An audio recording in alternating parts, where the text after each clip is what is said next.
Welcome into this Monday edition of the Oxford Exxon Podcast. Chase Parham and Neal McCready, Clark Ford Studio this morning. Head on over to the Blue Sky location in Oxford, or any Blue Sky location throughout Mississippi. You can use the Speed Pass Plus app. That way you can be safe and fill up right there at the pump without touching much of anything. You pay right there on the app, and you get back on the road and enjoy your day. You can also go next door to the Oxford Crystal, use the drive-thru, pick up some lunch, breakfast, 24 hours a day there with the Oxford Crystal. And, again, all What a Combo locations throughout Mississippi. And again, coming to you from the Clark Ford Studio. We are. Clark Ford is in Amory, Mississippi. 662-257-1900 is the number. Call it. Ask for Corey Clark. Tell Corey what Ford product you're looking for. He'll send you a quote within 15 minutes in business hours, right to the bottom line. No hassle, no haggle. You get your quote, and the rest is up to you. You can shop it around, or you can do what I've done, what I recommend that you do. Let's hop into a Clark Ford today. You'll love the product. You'll love the service after the sale. Corey wants to be your car guy. He wants to be your truck guy. He will prove that to you when you make the call. 662-257-1900.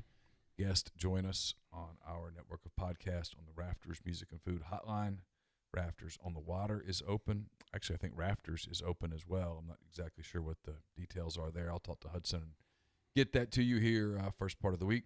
Okay. But Rafters on the Water is open, and it's located at the Sardis Marina. Come experience outdoor dining unlike any place in North Mississippi. The menu offers shrimp and Mississippi catfish platters along with gourmet burgers, Louisiana-style po' boys served on Leidenheimer French bread. The hours are Wednesdays and Thursdays, 3:30 to 10. Friday through Sunday, 11 a.m. to 10 p.m. They have newly expanded picnic-style dining areas, signature appetizers including Zydeco shrimp, crawfish, egg rolls, live music, as well, and a lot of fun cocktails, including their famous house-frozen margaritas. To-go is available. Curbside's available as well. 662-712-6162. So we got done with hand-raised guys on Thursday night, and we said, there's nothing really else to talk about. Had we just hung on like 15 more minutes, hell started breaking loose at that point. And Thursday and Friday, pretty big news days, some stuff over the weekend as well. A lot of coverage, herbalgrove.com. Neal's 10 Weekend Thoughts covers a good bit of what we'll talk about today.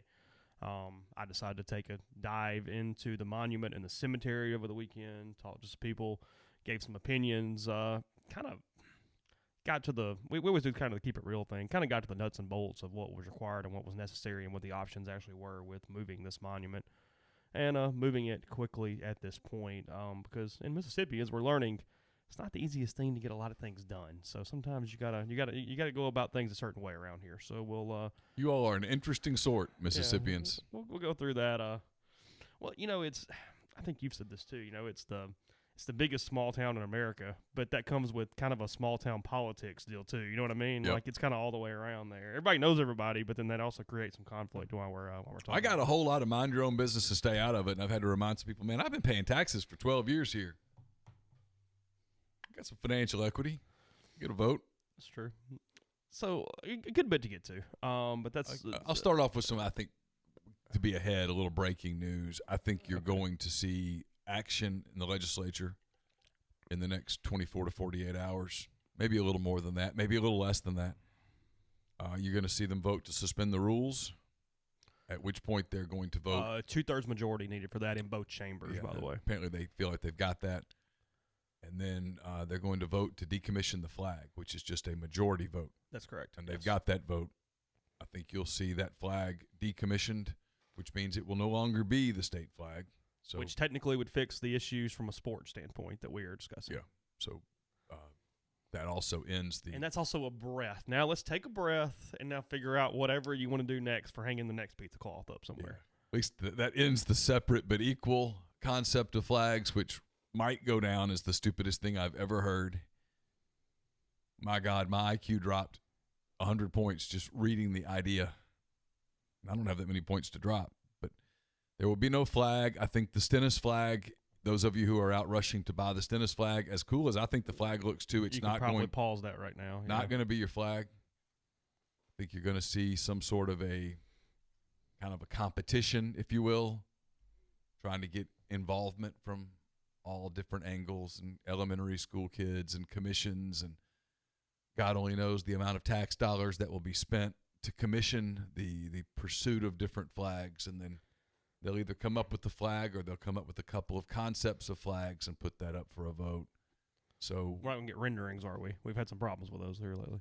So there will be all sorts of conversations about flags here in the next, 6, 7, 8 years. And until then, who knows what Mississippi will fly, but it will not be the Confederate battle emblem thingy that every time I call it the Confederate flag, I get yelled at. So that's not correct. Yeah. Well, it's the battle emblem. It's the battle flag. It's flag. It's like the Regiment of Northern Virginia or something technically, but so it's my irritation. I know Jeffrey got on this before me, so I'm not like stealing his thunder. It's my irritation with the whole Georgia thing. They're flying the literal Confederate flag, and nobody cares because everybody's too stupid to realize it. But it gets completely a pass. Yeah, but they put a gold thing in it. Yeah, they put their coat of arms in the middle of it. Yeah, that changes everything. If you would just come out and say, we are only mad about the ex-battle flag thing because that's what segregationists used in the 60s, or like what this group took as an emblem or whatever, great, but quit calling it the Confederate flag. It is driving me insane at this point. I don't know why, but it just is. There's a lot driving me insane, but that's one of the things that is currently driving me insane right now. I talked a good bit about the state flag too. You can see the reports and stuff like that on the site as far as what we just mentioned, the 2/3 majority and all that. The NCAA came out on Friday morning and said they said that if you don't get rid of that flag, that you can no longer host merit-based postseason events. That includes baseball regionals, which in this state gets people's attention pretty quickly. Sure. A couple different things on that. We got a lot here. We're just going to kind of roll through a good bit of this because I've got several different points I want to make over the course of the next hour and a half or whatever we talk. I do have a frustration that Ole Miss State and Southern, I assume, haven't flown that flag since 2015.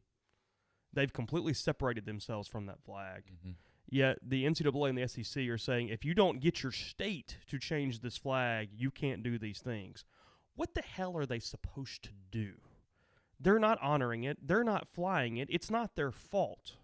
It feels like such a political maneuver here where it is. You're trying to get another party to do your work for you. That's not their fault, and it's one of your members. You're literally going at one of your members for something they have no control over. Because if this thing goes to a referendum, you're telling Ole Miss, hey, you can't profit off your baseball program unless a bunch of small towns vote to all change the flag. Explain how that makes any sense. I don't think they understand the nuance of it. But that's not Ole Miss's fault. It's fault. There's a lot of shit's going on. Nobody's fault. Yeah. I mean. But I guess my point is how it gets to that place. So somebody going, hey, look, what the hell? Seriously? You paying attention? In this one specific You paying instance, attention to the news today? In this one specific instance. I'm unable to even do that. That's like, hey, pick the grain of sand that's the grainiest. We've all lost our minds in these 4 months. I asked my parents the other day. They were over here on Saturday evening. And I said, does this remind y'all of the 60s? My parents were both born in 1942. And they said, oh, no, this is worse. This is different. That was nothing compared to this. I'll take their word for it. I wasn't alive in the 60s. The NCAA, it worked. Within days, that flag's gone. And it was going to work. I talked to a couple legislators on Friday or Saturday. I don't know, days are running together, and they were frustrated because at least two of them had been working to get the flag changed or said, hey, we're losing business, societally, just the right thing to freaking do. Sure. But yet, they didn't like the connotation that it was going to be sports that ended up moving the dial, while also admitting, hey, sports are going to move the dial in the state because it does a lot of different things. It unites different groups of people. It does lots of stuff. I'm not convinced Ole Miss and Mississippi State didn't quietly tell the NCAA, hey, thanks. They were very prepared. Yeah, it felt like that would not shock me even in the Greg Sankey didn't do that out of the blue. Greg Sankey didn't get up one day last week and go, you know what? I'm not going to call John and Keith or anybody. I'm just going to go ahead and knock this out. Sometimes you got to push a little. Because I'm not convinced change was going to happen. That's my problem with it is it had such the ability to backfire because people don't understand. If this thing goes, if this thing, I guess it's not now, we don't think, but had this thing gone to a straight voter referendum, as we've talked about, I mean, we're flip a coin. It may have passed. It may not have passed. I feel a little better about it having a chance. I was talking to Corey Clark yesterday. I don't think he'll mind me saying this. And I said, hey, in Amory, what's the vote? I said 80-20, keep the current flag. And he goes, oh, no. He goes 55-45, 60-40. And I said, well, okay, if that's true, then it'll pass. If towns like Amory, and I'll get to that in a second, if towns like Amory are only 60-40, 55-45, then yeah, it's got a pretty good shot. Because I told Neil this, and I mean, it's going to be an uncomfortable topic for a lot of people, and I'm not going to stay on it long. Those places, and I'm from Amory. I grew up like this. The lost cause era, in a lot of ways, worked. It's not malicious. It's not. I know I'm going to get blowback on this one statement. It's not racist. It's just. It's a mindset that, hey, we see that as not even a positive, but just it's heritage. It was defending. It's probably a little bit of a self-confidence boost in some way that, hey, we were able to, fight for something. And it gets real cloudy. It gets muggy, but it even went in textbooks to some extent. I mean, you just kind of grow up with it a little bit. George Rule says it's privilege. And in some ways, yes, but it's different than that in a lot of ways, too. It's not... This is where I'm not a Mississippian, and I don't know. It's not against... It's not that you have an issue against any certain person. It's simply looking for pride points and finding them in a very specific narrative of that time. That's it. It's because everybody goes, well, if you get outside that bubble, well, yeah, but that's not the point. It is a very precise mechanism to stay in this one lane. This is this is it, and that's it. And it's also, and again, it sounds like I'm talking down at people, and I'm really not.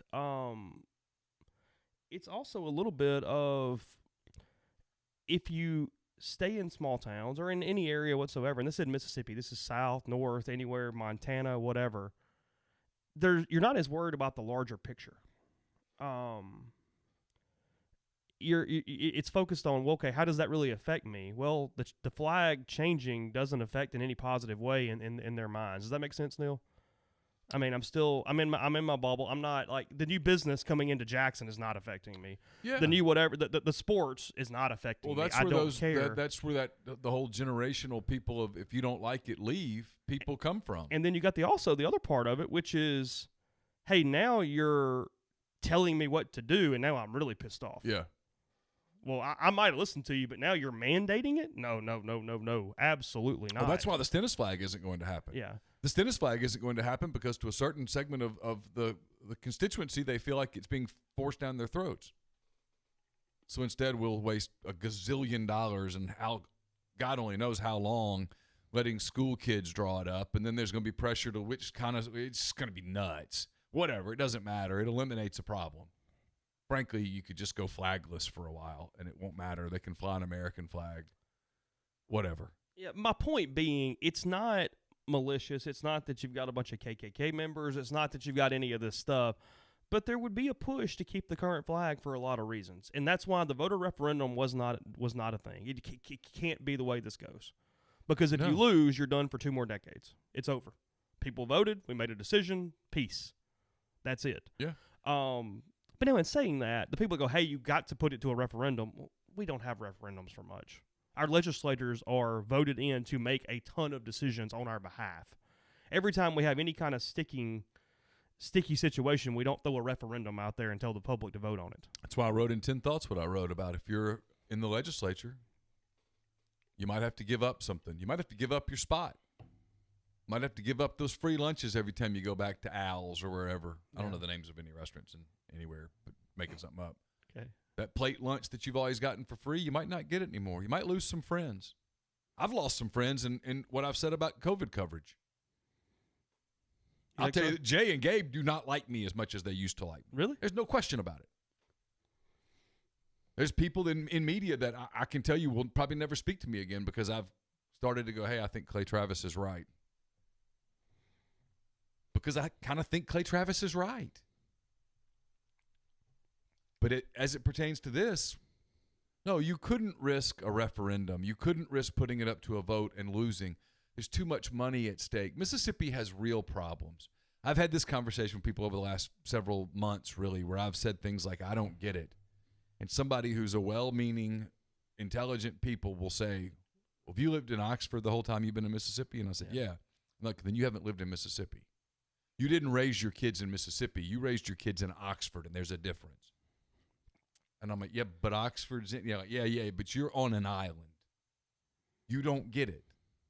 And I'm starting to understand what they mean. I told Neil, and I think I think I'm right. And I mean, I haven't gone back to look at the vote from 2001 as far as like a county by county thing or like that. I have no clue. I think it would look a lot like a presidential map for the U.S. I told Neil, I think you'd have pockets of very heavy change the flag, and there would be an overwhelming vote in those places. And I think you would have tons of little, call them red dots, around the entire country. And it would be, hey, no, keep the current one. And you'd be 50-50. And, I mean, it'd be tight on whichever side got the most people out. There's no doubt. Yeah. So, yeah, we're bypassing this. It sounds like you decommission the flag, you do whatever, long story short. And I think that's happening soon. Well, it has to. Like today, tomorrow, soon. Yeah. Well, they don't have a week without having to suspend more rules. Right. Because they've only got a little bit of time left in this legislative session. They're trying to get out of town.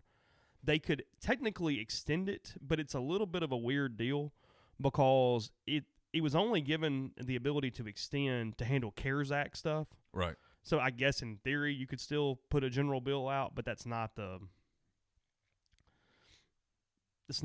spirit of the rule, if you will, on why they were given that ability. So they'll figure it out. Locally, Clay DeWeese came out yesterday, said he wanted the flag changed. I am pretty sure I saw in the Mississippi Today tally that Brady Williamson, another Oxford rep, wants to keep the flag, and then I haven't seen a couple other in that. Why? I don't know. I don't know these people. I mean, I know Clay. I don't know Brady. I don't know. I mean, why are you looking at me like that? Because you know all these people, and I know nobody. Like I just said I don't know. You and Laura, between the two of you, you always make me realize, man, you really know no one. Because Laura's like, you know that house at such and such and such? I'm like, no, I have no idea. She's like, you know, the so-and-sos. I'm like, I don't know anybody of that name. And I don't understand how someone could live in Oxford, understand the economic impact that Ole Miss has on Oxford, and vote to keep the flag. That feels like a hell of a petty hill to die on. I mean, frankly, Brady, you're hereby invited to come on the podcast and explain it because otherwise I'm going to prejudge you as just completely ignorant. My God. You would have been you would understand so much better if you'd like followed a path. Like, had you ever read that book Confederacy of Silence? Richard Rubin. I'm not sure. All right, so I'll be quick here because this is not relevant, but it's our podcast. I can talk what I want to. Really good book. So Richard Rubin, he graduated from like Syracuse or somewhere, like journalism school, Yankee, whatever. Yeah. And he looks for jobs everywhere, can't find one. Oh, is this the book about the football player? Yeah, he ends up in Greenwood, Mississippi. Yeah, I did. And it's his story of, holy hell, the first half of it is getting used to that. He covers, I think it's Handy Campbell's the guy's name. Somebody help me in the live stream. I think that's right. Does all this, and the second half of the book is coming back for like a murder trial and then going, oh my, whatever. But yeah, you would have benefited from that. Hey, you come to Mississippi, but hey, you're going to go hang out in Hollandale for a year. You're going to go stay in, Natchez or Brookhaven or pick your non-college town, if you will. I got offered a job. I just started graduate school, and I got offered a job. It was either in Greenwood or Greenville. And I can remember my dad was telling me you should take it. Yeah. But by then, I was, you get through moving, and after you move, you're like, I don't want to move again for a little while. Yeah. And I just finished unloading my stuff. I'd signed my apartment lease. I'd started my graduate assistantship. I'd started grad school. I'd started at the restaurant. I guess I don't know whether I was bartending yet or not. I think I was training to bartend. And I thought, I'm not doing it now. That's just too much transition to pack it up again. But that almost happened to me, at which point I would have had a completely different perspective of Mississippi. Yeah, there'd have been more. Because, I mean, he does. Like, he talks about, when he starts, hey, how do I do this, and how do I do this, and whatever. It's a great book. It's a really good book that he has. So we'll get into this conversation. We've got plenty left. Community Mortgage, Oxford, Memphis, Soto County, and Chattanooga. All underwriting and processing is done in Memphis. You're getting local underwriting and understand your market. leader in condo financing, a float-down option, and more. 662-234-2704 or JLOWE at communitymtg.com. We're also brought to you by the Iron Horse Grill. The Iron Horse Grill is located 320 East Pearl Street in Jackson. It's the perfect place to enjoy lunch, dinner, or Sunday brunch. They just recently added the largest outdoor patio in Jackson along the Illinois Central Railroad, where music left Mississippi to travel the world. So you can check that out. You can check out the Mississippi Music Experience Museum on the second floor of the restaurant and make the Iron Horse Grill part of your next stop in Jackson. Dead Soxy hopes everyone had an enjoyable Father's Day weekend. If you didn't get your feet's favorite brand of socks, don't miss your opportunity to own some of the limited edition styles still available in limited quantities. Go to deadsoxy.com. Check out the limited edition Father's Day styles. Styles are available individually or in bundles. Dead Soxy sincerely appreciates all of the feedback that led to offering each style on its own. They want you to know how valuable your input is. So go to deadsoxy.com. Check out the limited edition Father's Day collection before they are gone. And as always, stay Soxy. We're also brought to you by Blue Delta Jeans. Blue Delta is very pleased to announce that the studio is open in Oxford Monday through Saturday from 10 to 6 if you have jeans to pick up or if you are ready to get measured for your own Blue Delta jeans. Don't hesitate to drop by or reach out to Blue Delta to schedule an appointment. And while you're in, don't forget to check out Blue Delta's new line of Georgia Mill duck canvas fabrics. Strong and durable. These are the ultimate made-to-last pants. Info at BlueDeltaJeans.com and social media at Blue Delta Jeans. Whichever way is easier for you, give the Blue Delta Jeans team a shout, and they'll be glad to see you. Also brought to you by Pinnacle Trust. Martin Palomo and I will be taping a Mind on My Money podcast tomorrow morning. It is brought to you by Pinnacle Trust. Pinnacle Trust has clients in more than 20 states, advisors in multiple states as well. They provide detailed, specialized investment management, financial planning, retirement planning for individuals and businesses, and much more. At Pinnacle Trust, investing is treated like a commodity. Decisions are made using collective, objective information and research, not emotions. So regardless of your level of wealth, Pinnacle Trust will sit down with you, listen to your goals, study your expenses, and put forth a comprehensive, detailed financial and retirement plan. To learn more about Pinnacle Trust, go to pintrust.com, PINNtrust.com. Mention you heard about Pinnacle Trust on the podcast. You'll get 10% off your first year's fee. Podcast is brought to you by In-House Interior and Design. You can text or call 662-681-6241 for big projects, small projects. New clients can get discounts as well as dorm room appointments that we hope will come to fruition here very, very soon. So to find out all the different options and ways that Nikki can help you out, again, 662-681-6241. So yeah, state flag, looks like we're making some progress there. Again, you can you read about that at rebelgrove.com. The monument, I guess we'll go there. Unless there's somewhere you want to go next, it's up to you. You can drive the ship if you'd like. I'm good. Okay, you sure? Just hanging out? Yep. All right. The Cliff Notes, they're going to move this thing, looks like sometime in the next month. They are going to move it to the Confederate Cemetery, or at least like in front of the Confederate Cemetery or something like that. The artist illustration, which is a much better term than rendering because it's not actually a rendering. Well, also, this is my fault. I'll be honest. This one's my fault. I saw the rendering, and I did think, hey, that looks pretty kind of Six Flags Over the Confederacy a little bit. Yeah. But I don't believe in renderings around this place. I mean, have we seen some of these Vaught Hemingway renderings over the years and what they actually looked like? Yeah. Like, and then they also, in almost every rendering, like I think Swayze Field was like this, Vaught Hemingway, because I'm on the athletic side. That's what I see the most from renderings. It's always like this huge open field around them. And I'm like, well, no, there are trees everywhere around this place. Like, so a lot of people go, hey, look how open it is around the cemetery. And I'm like, yeah, nah, that they're not cutting down trees. Like that's whatever. So background here. I know most people are caught up just quickly. They're moving the monument. Currently, the cemetery the grass is cut, but it's pretty patchy and it's not well maintained. There are no headstones. There's like a kind of a main marker, but frankly, nobody really knows where bodies are buried out there. There was some of them. Or whose bodies are buried. Well, yeah, they know a few. I don't want to say none because that's not correct. But here's what's kind of happened. So that was a Union and a Confederate cemetery during the Civil War. In the 5 to 10 years after the Civil War, they moved Union bodies to national or federal cemeteries that were not claimed by family members or identified or anything like that.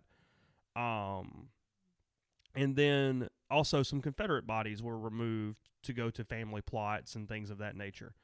Well, archaeological studies, because it's been so long, there's no guarantee there's anything there for. I don't know how to scientifically say that, but decomposing and whatnot. So they notice ground shifting or where ground has been disturbed, but I don't think there's any great way to understand all of it. So okay. That's kind of what the setup at the cemetery is.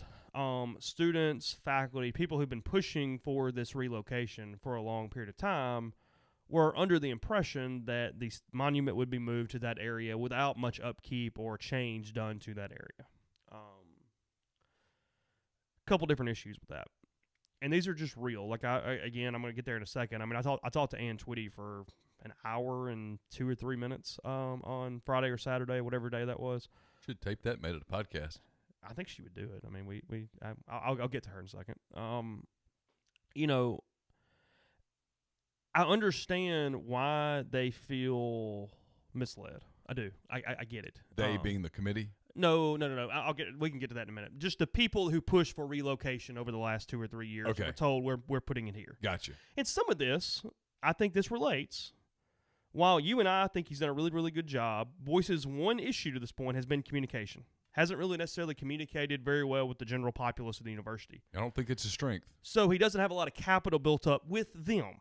Does that make sense? Sure. Where if you've got years and years, whatever, hey, he's doing the best interest, doing whatever. Here's the key in this, though. I do, to the best of my knowledge, and I've talked to more people than I'm willing to admit about this over the last week because I didn't expect to spend a week on the Confederate monument, is it was necessary. You didn't get that third option. That third option isn't an option. To move a monument in Mississippi, or definitely a war memorial as this is phrased, is to move it to a more suitable location and essentially don't change the, I don't know the exact terminology, but essentially don't change the structure around it from, hey, you can't just go throw it in the weeds, if you will. Everything's kind of got to be whatever. Also, when have we known Ole Miss to ever put something new somewhere and not landscape the hell out of it? They landscape their landscaping around here. Yeah. It's more crazy that the cemetery had not had more upkeep to this point as is. Also, you've got to satisfy the Mississippi Department of History and Archives. They've got rules on what this has got to look like if you can move it. And then you've also, rightly or wrongly, because I've been plenty the critic, you've got to satisfy the IHL. The same IHL that in January, had you voted on the monument, would have voted 7-5 or 8-4 no. I don't know which one because they didn't vote. To keep it where it was. Correct. You would have lost the vote. Tom Duff stepped in and said, whoa, let's table. I need some information. He didn't need information. He was trying to kill time. He took one for the team. He did. Because he got bashed that day going, oh, God, look, he's tabling this. And I'm going, oh. Well, there was a certain media member who was like, how does a southern Mississippi come up? Yeah, and it's like, whoa, dude. I know this is. He's going to give you $24 million in a couple weeks. So I know this is a compound sentence, and that's confusing right now, but you might want to take a step back. Yeah. Maybe they would have lost. Take a puff real quick and chill. They would have lost the vote. He's got plenty. He deals it. So, well, they can't do anything to punish Ole Miss. The Mississippi Department of History can't punish Ole Miss. You got to have their okay to move the thing. You can't do it without their approval. Yeah. Those are the rules. Now, you can bitch about the rules, and I think the rules are stupid. The rules are really stupid, but that's those not are the point. Rules. And so unless you can change the rules to make the rules more accommodating, which is a process in and of itself, you have to follow the rules to get it done as so the only way to approve and for Boyce or whomever to whip the votes and get the IHL approval and everybody else's approval was for you to do some of these things. That's it. I mean, so right. I get it, but that's it. And they raised the money privately, so it wasn't state money. Yeah, and there's a group that says, hey, private money shouldn't get to dictate public land. Okay, but look around all over. I don't know, man. But again. These are your options. But again, these are your options. You don't get that option. Sometimes getting it done isn't pretty. Yeah, you either leave it where it is or you move it under these stipulations. That's the only thing that was going to get approval. Right. So take it down and melt it down and throw it into the river was not on the list of available options. No, going and throwing it in the weeds was not an option. It's going into a restaurant and you're given a list of options. Those are your options. Now, here's the other part of this. Got a couple things. I probably got a lot of things. That was an artist illustration. That was simply given to the IHL as, hey, this is sort of what the area might look like. All we know for sure, there's going to be a brick walkway. They're going to put the thing up, and they're going to put some lights to try to make sure that either people don't get, frankly, assaulted on that side of campus, which is needed anyway because it's off in the middle of nowhere. Yeah. And then, two, just kind of make it whatever. Here's the two issues with that illustration, which is not going to be what it looks like. Again, A, don't put people in the illustration. Where you make it look like a tourist attraction. Yeah. Get the people out of there. Yeah. I mean, I told somebody in the Lyceum that yesterday, and they're like, yeah, bro, okay, fair enough. Yeah. And then two, don't put a bench in the illustration. Rightly or wrongly, just leave the stupid bench out. Yeah. Because then it looks like you have people like sit and like stare up at it for hours at a time. Where was hand raise guy? Yeah, it's just the renderings made no sense. Because I looked at the renderings and my first inclination was, hey, I got questions. I got thoughts. Well, and again, the first time I saw him, I went, oh, that's not good. So here's what led, and I mean, here's a little backstory. I put this in the message board, but if anybody cares, I quoted Ann Twitty. I talked to her. I got some information about it. So in 2016, there was, everybody remembers this, Vitter put together a group for context and contextualization of buildings, monuments, all kind of crap around campus. What should we do to try to help everybody understand time periods and whatnot? It's like 13 people on this committee. Ann Twitty was on the committee. And they came up with a lot of stuff. They came up with doing some stuff about Ventures Hall, the monument, as far as putting a contextualization plaque in front of it, some cemetery stuff as well. Well, what shocked me was part of the improvements now to the cemetery include adding headstones to the cemetery. Okay.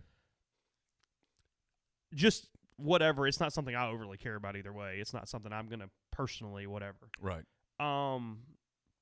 But I found it interesting because Ann and others had been on Twitter complaining about the headstones, saying it's a mini Arlington essentially with headstones. Very many. If you've ever been to Arlington, it's smaller. Yes, that is a fact. I mean, it's So I pulled up this contextualization report, and frankly, that's where they lose a little of their argument. And Twitty and the others. Yeah, that is such a hyperbolic statement, mini Arlington, that you lose credibility moving forward. Yeah. And I would say that to her because a lot of the things that she says, I'm like, yeah, you make a really good point. And she might have just retweeted it, but nonetheless, a whatever. But if you've ever been to Arlington, it takes hours to get through Arlington. Hours. And frankly, you would have to make multiple trips to Arlington to really take it all in. And so when someone says mini Arlington, I'm like, oh, for the love of God.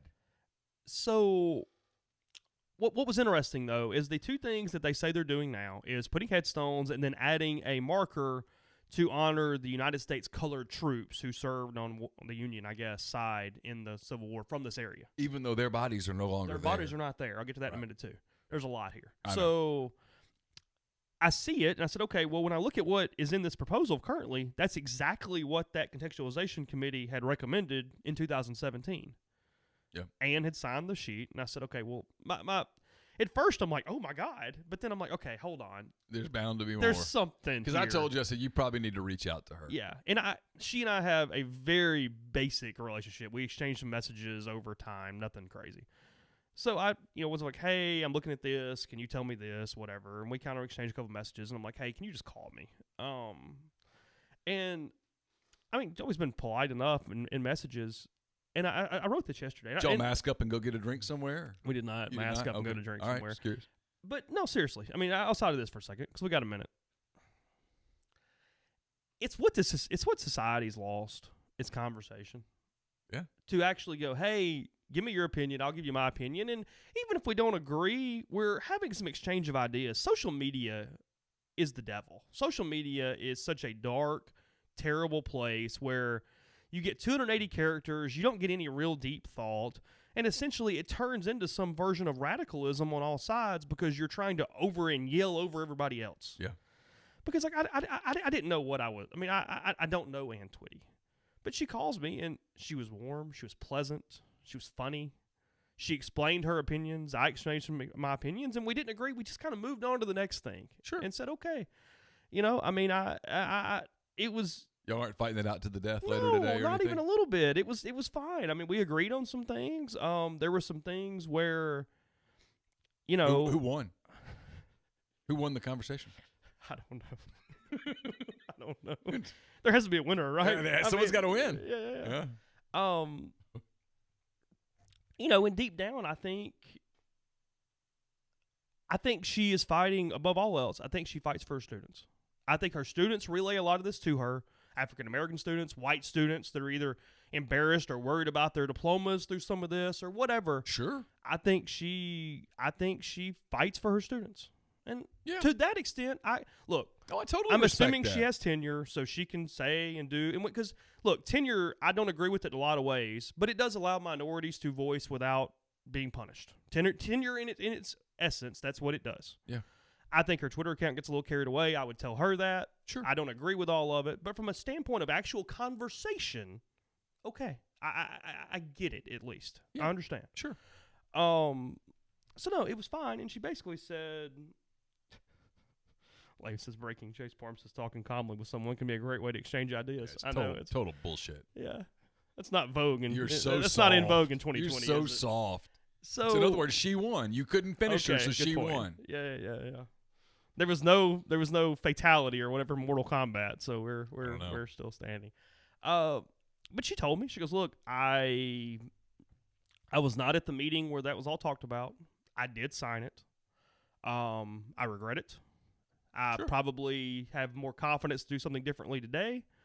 So people can change some? Well, that's I mean, again, that's people can mature? That's sort of part of it is, hey, so hold on. This show's a little radical today. I know. I'm about to get my baseball glove because I feel like things are coming at me right now. Yeah, but no, I mean, she didn't shy away from it. So yeah, I mean, I don't know if she said I made a mistake, but essentially I would have done something differently. But her frustration, and I don't see the headstones. I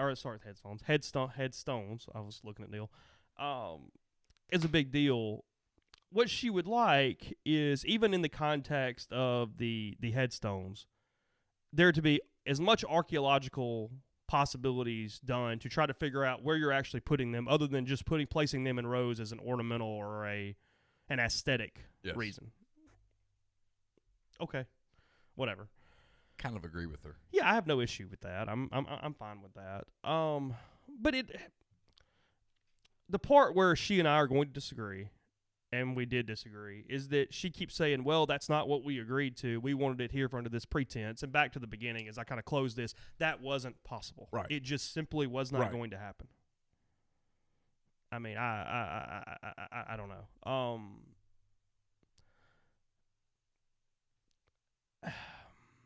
If I'm Ole Miss, you follow through with this. You don't put a bench there. At least not in front of the statue. If you like to put a bench on the other side of the cemetery for people to sit, have at it. But don't put the stupid bench in front of the statue. Don't make it look like you're trying to make it a tourist attraction. Light the walkway. Don't light the statue. Right. Two different things.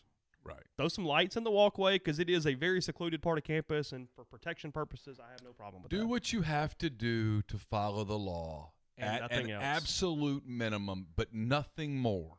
Well, and you got your approval now, you probably can back off a little bit. Well, if something you doesn't come up. Well, they're not going to come up and inspect it every Tuesday at 4. And then what are you going to do? It's already there. Just do it at a minimum. And you have to hope that this is where the radicals are wrong, okay? Yeah. They're like, but I'm like, no, there's no but. This is a life lesson. Sometimes to get things done, there is some compromise that has to happen. And sometimes all the compromise doesn't feel good. Sometimes a win is not 100-0. Sometimes a win is 51-49. Yeah, sometimes compromise means everybody leaves unhappy in a way. Well, I mean, most will tell you that if it's a, quote, successful labor negotiation, everyone walks away from the table pissed off. That's a good sign. Yeah. So do those things, and I'll tell you what else I would do, because I've gotten down these weeds a little bit. And this does not mean slippery slope, because I do worry about slippery slopes. Because there's some slippery slope stuff to get to. Yeah. Because it's happening fast. Change of Vardaman Hall tomorrow. Yeah. Change of Vardaman Hall. Go out of your way I don't. And it's not even about giving them one. Do the right thing. Do the right thing. Take Vardaman Hall off the building. Change it to New Hall if you want. I don't care what you change it to. Yeah. Get rid of that.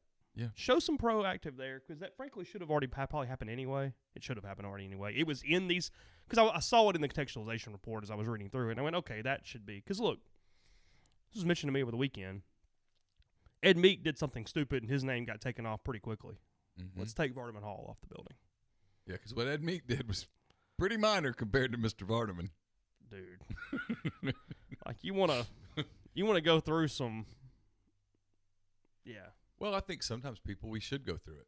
Sometimes people need to hear it. There's this, I don't want change because I don't want change. Yeah, but here's what you're fighting for. Because a lot of the people that are fighting for no change don't really know what they're fighting for. They're fighting against the slippery slope.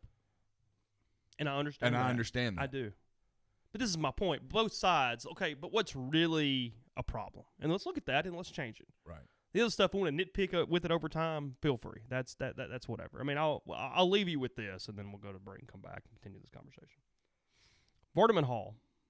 I'm reading here from a story, October 24th, 2019. It's from hottytoddy.com, and I'm going to assume it's true. Sorry. You're already wondering now, aren't you? Well. I'm just saying. All right, here's the paragraph. One such example given was James K. Vardaman, the namesake of Vardaman Hall, who was known as, quote, the Great White Chief, because he advocated for white supremacy. Vardaman also strongly advocated for lynching African Americans and was once quoted saying, quote, if it is necessary, every Negro in the state will be lynched, during his campaign for governor in the early 1900s. Take his name off the building. Yeah. Do something proactive, move it. It won't take you an hour. Get a ladder, throw some names off, and get some letters off, and move on. Just go with a nameless building for a while. Whatever. Form a commission. I don't to even come know up what's with a in. new name. I don't even know what's in that building. I don't know that I've ever been in it. Name it after a famous professor that was well loved, who did most of his or her work in that building, and be done with it. Because that's the other thing too, is in a lot of that contextualization stuff on renaming buildings, where they had a lot of points is, hey, you got to weigh a lot of different things. You also got to weigh, hey, did that person shape the university in a positive way somehow, or are we trying to battle those two things against each other? It doesn't appear that he did. I don't sense where there's any like real positive whatever here. So yeah, just change the building. I'm just an opinion. So I don't know. That's that. I didn't really necessarily want to be high strung today, but we've gotten here. So anyway, we'll take a break. Tell you that if you're injured, not sure where to go, no matter where you are, Special Orthopedic Group is covered with 3 convenient locations in Tupelo, Oxford, and New Albany. No referral is needed. To schedule an appointment with one of SOG's fellowship-trained subspecialized surgeons at any one of the 3 locations with 24-hour scheduling, SOG makes it easy to accommodate. Call 767-4200 to request an appointment on their website, www.sogms.com. Special Orthopedic Group, SOG.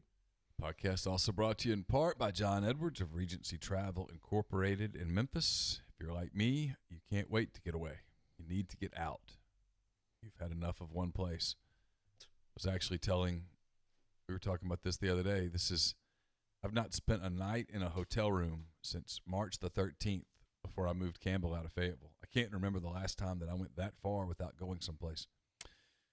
John Edwards can take care of people like me. He can take care of you as well. He knows what is open, what is opening, where the deals are, that kind of thing. 901-494-3387. Or send him an email at jedwards@regencytravel.net. First-time clients can save $50 off their first booked trip just by telling John you heard about Regency Travel on the podcast. All you got to do is give him some parameters, give him a budget, and he'll give you options that you will not find on your own. You don't have to live in or near Memphis to take advantage of his services.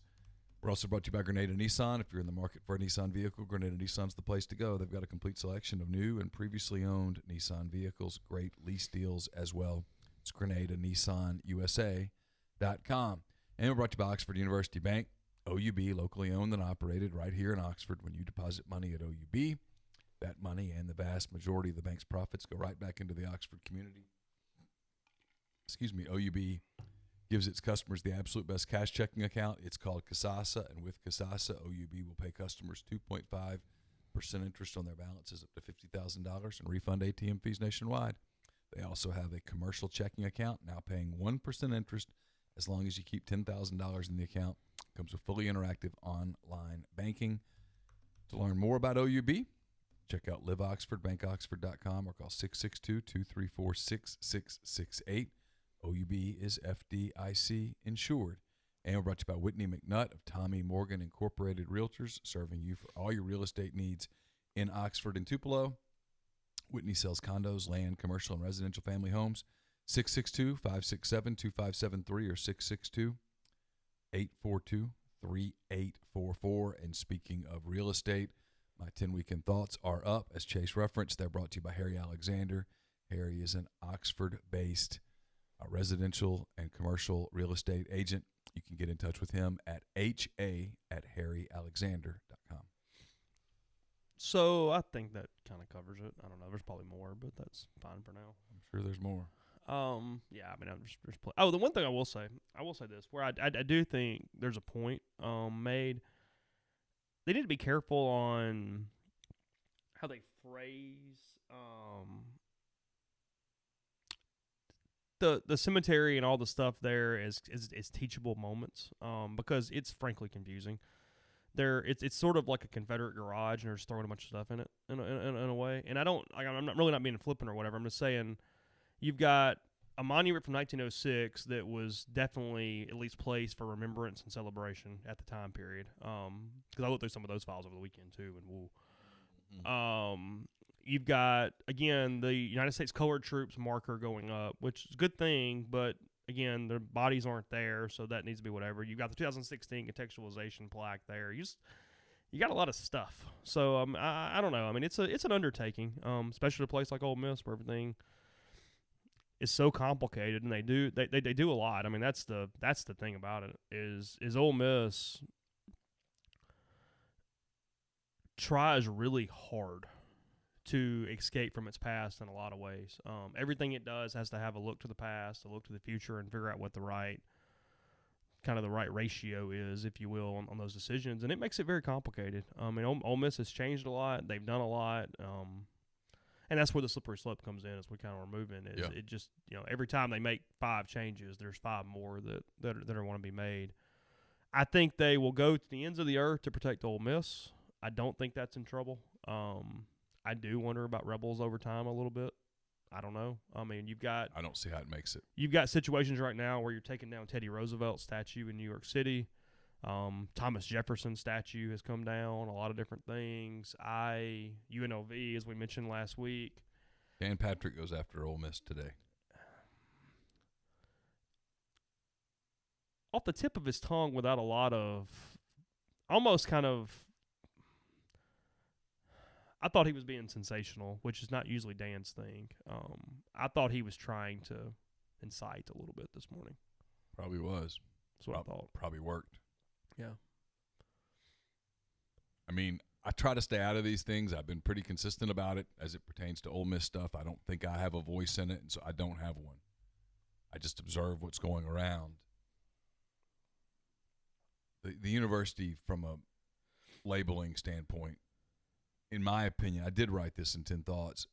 I always think being proactive instead of reactive is best. And before people think that means I'm saying, give it all up. No, decide what you're going to fight for and draw your line in the sand. And make that your line. Otherwise, it does become a slippery slope. If you want to prevent a slippery slope, you have to decide where you want to build your wall. Can you talk about building walls anymore? Or is that's we're okay. Okay. You have to decide where you want to build your wall, on this line or this line. Where is it? And then build it. And at some point, you have to tell people to kick rocks. But you've got to decide which place is it worth it. I think it's a lot easier for Ole Miss. This isn't an Ole Miss it's just an opinion from outside. I think it's a lot easier for Ole Miss to defend Ole Miss than it is to fight Rebels for very long. Corey makes a good point here. The complete rebranding would bankrupt the entire athletic program in school. I remember talking to Michael Thompson about this, especially Ole Miss. Yes, they spent a lot of money that it's just not even a possibility, no matter what. But you could change Rebels if you had to, and I don't know that you have to. I've said this for a while. There is a solution to this, and it's right in front of you. But it's admitting that you screwed something up. And, boy, that's hard. We talking sharks again? Yep. Drop Tony, the whole thing, the whole idea. Apologize to the Fine family and then drop it. Bring in a big fluffy shark and name the damn thing Rebel and be done. Go, that's what we're doing. And market sharks. All right, let's play a game. Say I live to be 90 years old. Okay. And in 2073, when I die. Okay. My condolences, by the way. Thanks. What's Ole Miss's name and mascot? This is great because unless 50 years. Yeah, because if I'm still alive, 54 years. I'm 87. I'd be older than that, wouldn't I? Be like 100 and something. I don't know. There's a fluffy shark, and they're the Ole Miss Flood. Or the Sharks. They're the Flood. Okay. You go back, you find some tradition, you make some more people happy, it's an easier sell. They end up the Flood again. Oh, I think if you distanced yourself from the word rebels, I think you could hang on to Ole Miss with very little problem. There'd be some people, but see, this whatever. is my thing. This is where you build your wall. Yeah. Go. But if you're going to build your wall on rebels, people are going to be they're going to take you on. If you go, you know what? Now that we think about it, it is pretty divisive. Whatever. I hate the word land shark. I'm going to be honest with you. It feels like a minor league baseball team. I can't stand it. I know people love it and all that stuff. It's the dumbest. I'll say it. Get mad at me. It is stupid. In the SEC, it is easily the stupidest mascot. Makes no sense at all. It's land shark. What in the hell is a land shark?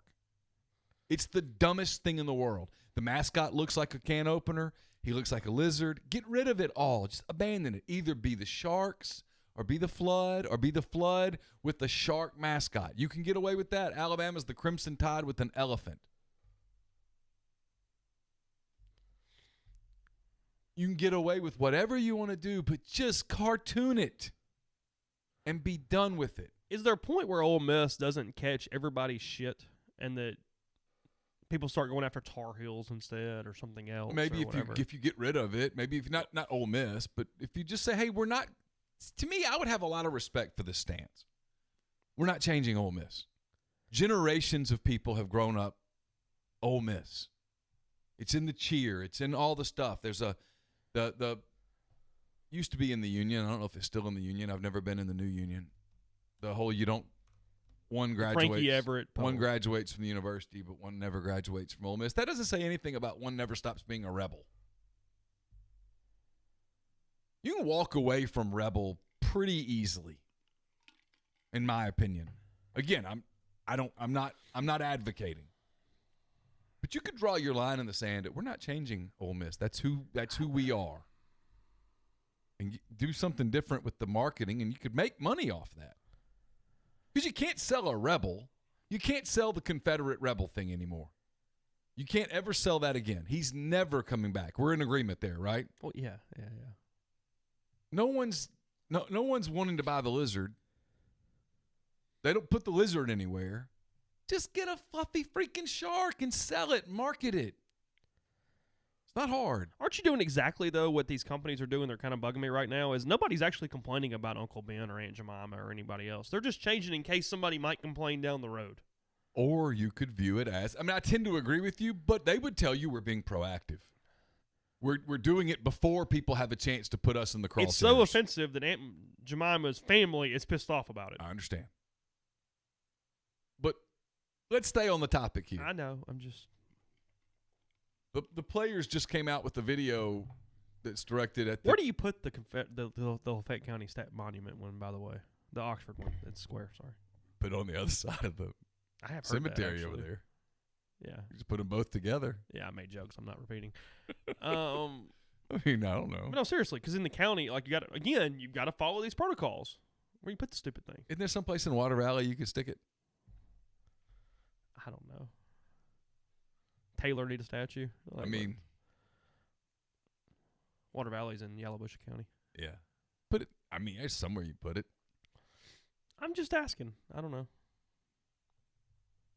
Go put it out at Sardis somewhere, middle of the woods. Say he's watching in the woods.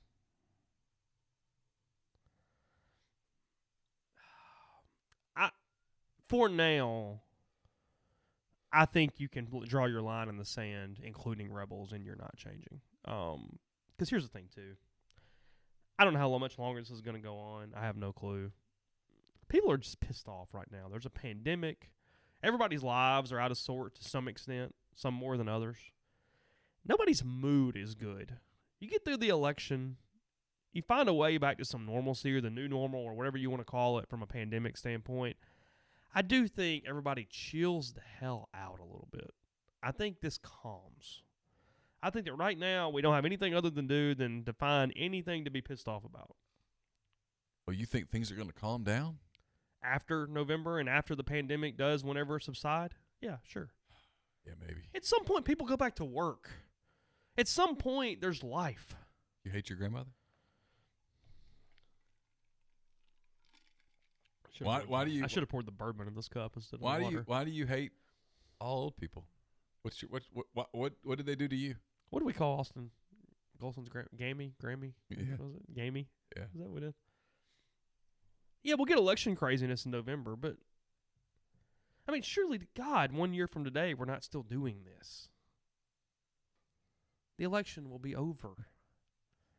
What if he wins? I don't think he's gonna. Gam. You're right. I'm sorry. Gam. Yeah, I'm sorry. Why do you hate Gam? Well, this isn't just for perpetuity. Why do you hate her now? Or you think we're doing this in a year? I'm out of the prediction business right now. We have jumped the speaking of sharks, we jumped this one a long time ago. This was put on our board earlier this morning. I think it was a joke. If this is still continuing, either in the fall or in the spring, will there be a push, given their history, for the Masters to change their name? Yeah. You think so? Yeah. It's offensive. I mean, I think I'm kidding, but I'm really kind of I'm not kidding. I'm not offended. But you know me, man. I'm not easily offended. I mean, you start throwing stuff at me, and I'm like, oh, whatever. I mean, I'll get popcorn for that fight, but again, you get into just this is what's coming. To your point, sure, took us a little while to get here. Yeah, 57 minutes. And this is going to get construed the wrong way by some people because they just think there comes a point for everyone where they build their wall. Where they say that's a bridge too far. That's it. No more. And I don't know where that is.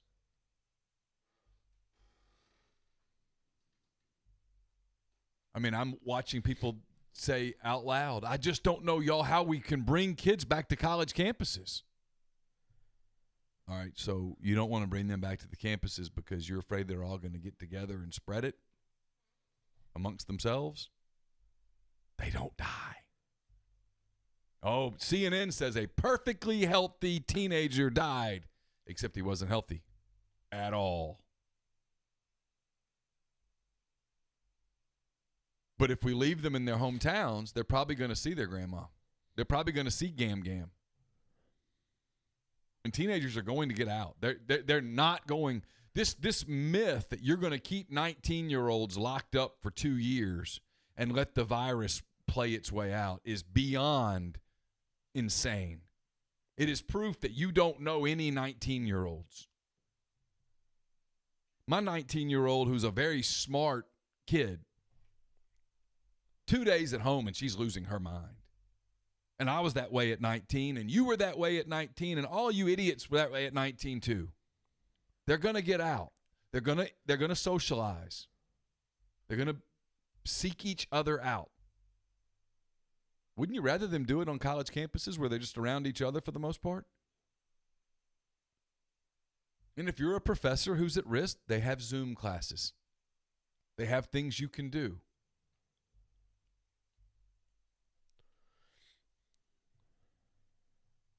There are things you can do. They're going to see Gam less if they go off to school than they are if they stay home.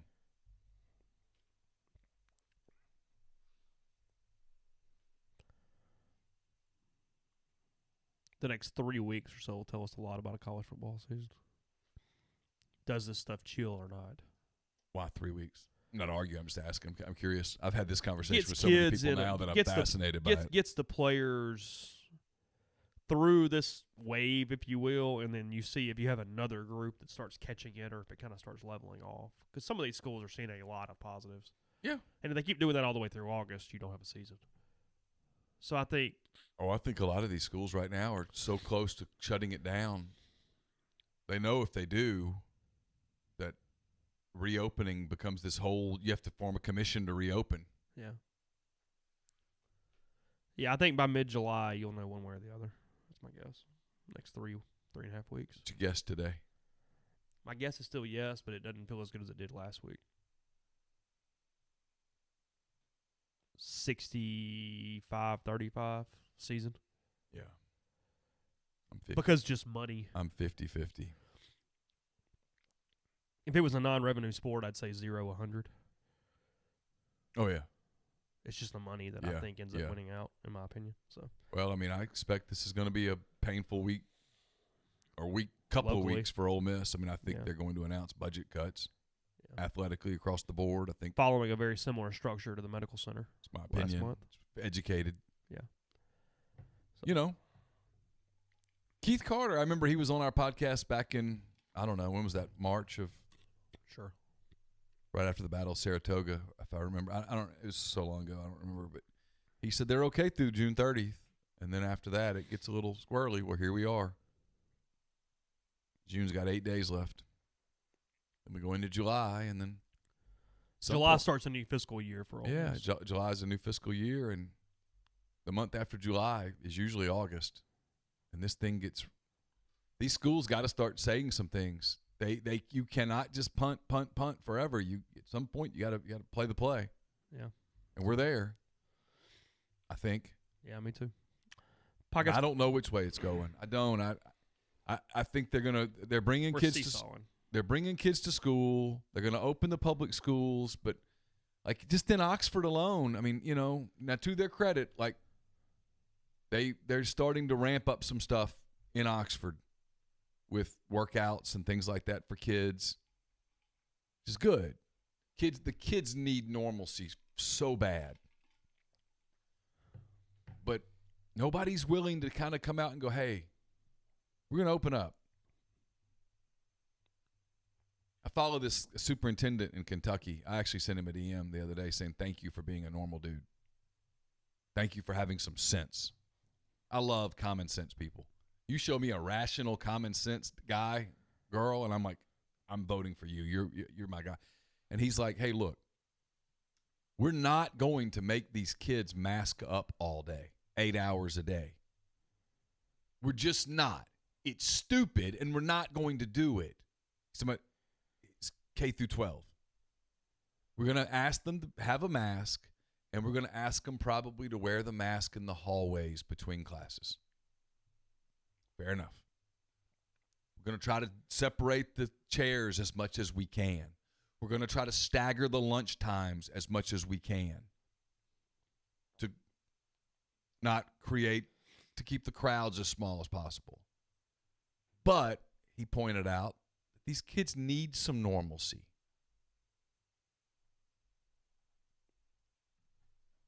Pretty pumped. Yeah. Smart dude. Podcast brought to you in part by Tyson Drugs and G&M Pharmacy, 662-236-2222. Both stores open regular business hours, Tyson utilizing a walk-up window, and G&M is offering curbside service. Both stores still dedicated to free local delivery and able to deliver same day as well. You can get their compound alcohol-based hand sanitizer and more. Stay locked into their Facebook pages for more information as well. Again, that is G&M on South Lamar and Oxford, or Tyson Drugs on the Square in Holly Springs, 662-236-2222.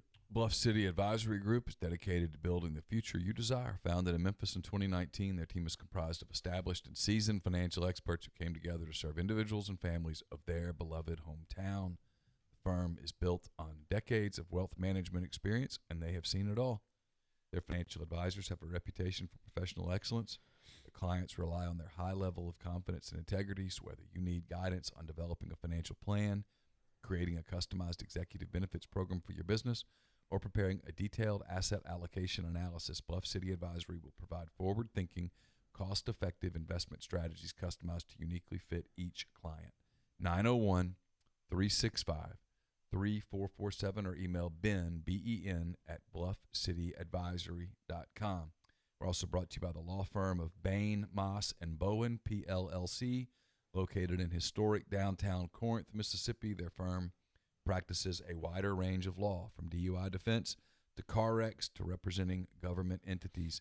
Bain, Moss, and Bowen, PLLC, is the only firm in Mississippi that's made up of a sitting state legislator, a former assistant district attorney, and a former circuit judge. Their experience is unmatched in that regard. And you can tap into that experience by visiting them at 618 East Waldron Street in Corinth, or by calling them at 662-287-1620. A free background is available upon request. Iowa has announced it has paused its season ticket sales for the 2020 football season. There we go. Just now, a couple minutes ago. If you told me to put down a bet on something that I feel good about, stadiums no more than half full through the month of September, I'd feel really good about that. In fact, I think 50% is probably pushing it. Here's my area of concern. Real quick, let me add something here. This is from Brandon Marcello, a little more information. Iowa's paused season ticket sales for the 2020 football season. Only individuals who have renewed season tickets and completed per-seat contributions by June 30th will be included in potential Kinnick Stadium seating plans. So what they're saying is they think they have reached where they believe the number will be for the season. Little different connotation there. What concerns me a little bit is I'm not confident at all that by September the 5th, that weekend, whatever, September 2nd, I think is the first game, I'm not at all confident that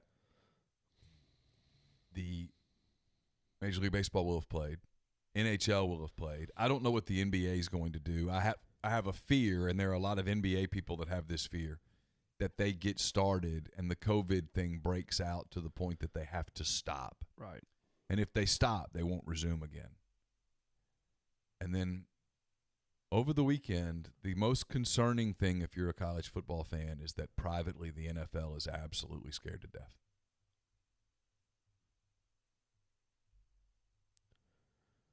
Which you kind of needed. I mean, for everything to work out as well as possible, they had to be the steadfast one and keep go. Well, you needed them to play a couple of exhibition games, preseason games, before you start your season. I still maintain I don't see college football being first out of the gate. And NASCAR doesn't count. Golf doesn't count. Golf doesn't count. It's team sports. Right now, if you're a college football fan, the league closest to getting going is the MLS. And you need to you need to pick a team. Be a fan. Yeah. Give them ratings. No joke. Seriously, I'm totally serious. Give them ratings. Buy a jersey. Make it look like, hey, you're in.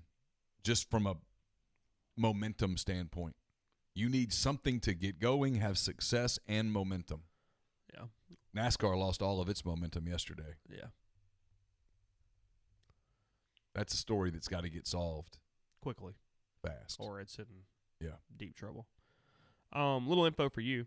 Got a DM a minute ago. Said you mentioned hand-raised guys not knowing why Bell's has a fish on the can. Bell's Two-Hearted Ale has fish on it because it's named for Ernest Hemingway's story, Big Two-Hearted River. Ah. So there's the well, there you go. The answer from one of our listeners. I didn't know that. Little info for everybody. So, yeah. Bryce Harper and his wife are expecting a child. Really? Looks like a girl. Yeah, seeing that pop across as well. Ryan doesn't know what happened at NASCAR. I would just suggest that Google. You just go to any major sports site. You'll find it. We got stock tips going on again this morning. Is that right? Yeah, Corey says stock's heating up, boys. Rebel Grove's now a trading firm. How do we get like the commission off that? Like how we tap into the broker side of that? It might come. It might come to that. Come August, I'll tell you that. We'll start running a NASDAQ thread across the top. Just keep it going. That thread has survived a really long time. Yep. Stock thread? I've had some people say they've made some money off of it. Okay. Aim to please, whatever. Let's see what we got. Yeah, just Google Bubba Wallace. That's all you need. The rest will take care of itself. Yeah, you don't need extra words. That apparently was yesterday. Yeah. Okay. It was yesterday. Okay. Because they raced at Dega yesterday. Yeah, I saw that. I didn't see that. Got to get that. If you're them, you got to get to the bottom of that. Like now, yesterday. I do have one more point on the thing. I want to go here because I kind of talked about it and sidestepped it a little bit. A lot of students, a lot of just recently graduated students and gotten on social media were very critical of the renderings and design.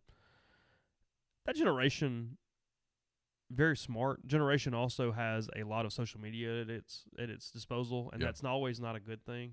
They're not going to understand context to great degrees. I don't criticize Carl Tart or any of those people for expressing their opinions and not knowing the totality of the situation. Now, learning lesson, yep. But every one of those students was not going to understand the IHL politics involved with getting this done.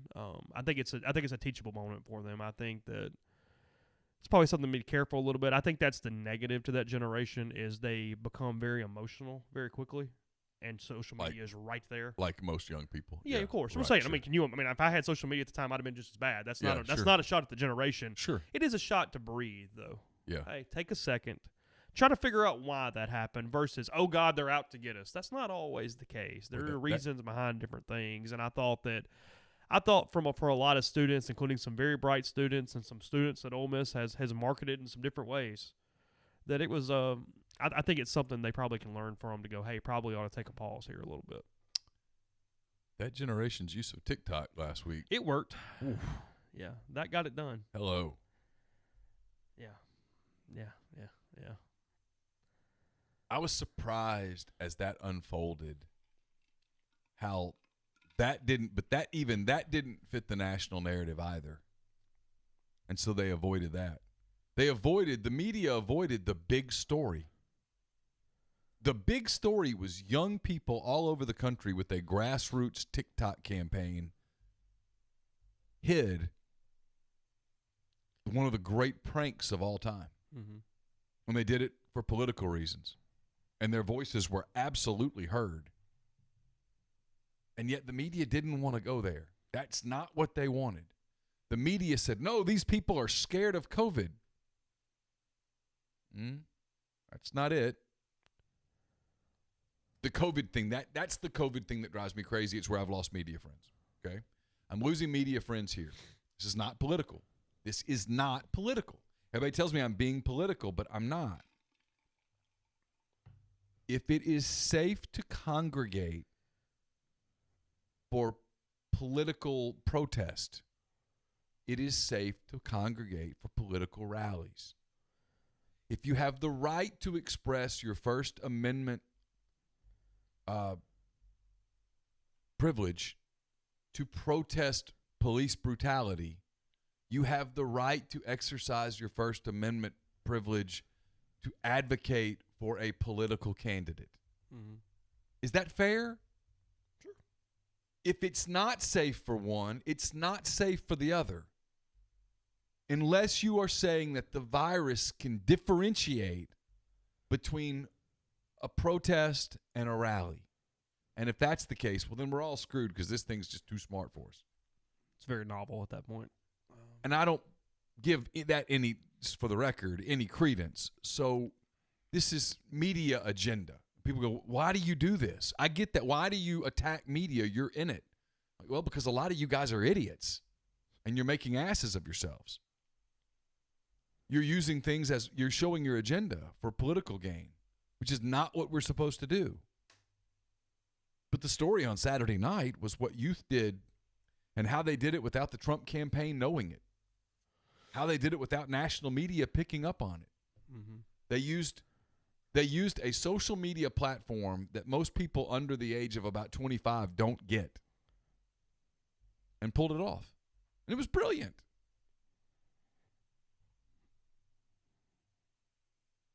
But that didn't fit the narrative, so you didn't get that news until later. Whew. Maybe more sports tomorrow. We'll see what we get. Oh, actually, maybe not. I'm trying to work on something else. More sports tomorrow? Well, I don't know. I'm just thinking. I was trying. Everybody keeps going, where's the sports? I was trying to think, what are we doing tomorrow? And I was like, well, there are no sports. Yeah, I don't know. We'll figure it out. We'll let you know when our next show is. A couple things in the hopper, hopefully here soon. So we'll give you that. Again, a lot of content at rebelgrove.com between 10 thoughts and other stuff over the weekend. Some tied into sports, some non-sports, some more sports or stuff. So appreciate everybody jumping in today. Enjoyed it as always, and we'll talk to you again very, very soon.